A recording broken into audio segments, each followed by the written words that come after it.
Пожурили, но не наказали. Ранее в Ухтинском детском парке произошел акт вандализма. Трое ребят проломили в нескольких местах потолок кабинки уличного общественного туалета.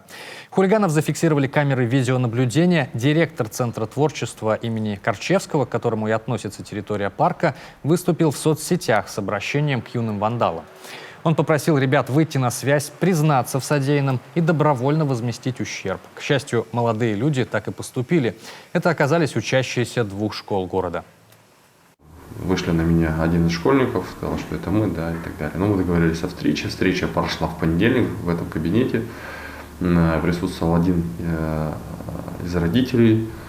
Вот, со вторым я тоже связался при детях по телефону. Школьники немножко неприкаянные были. То есть, чем занимаетесь? Да ничем, лазим, ходим и так далее. А чем вы хотите заниматься? Да вот я в кванториум хотел писаться, да меня не взяли, потому что очередь и так далее. Возмещать ущерб родители школьников будут Горзеленхозу, в оперативном управлении которого находится территория детского парка. А самих провинившихся школьников директор Центра творчества пообещал не наказывать, а наоборот посодействовать им при устройстве в секции, чтобы ребята впредь направляли свою энергию в правильное русло.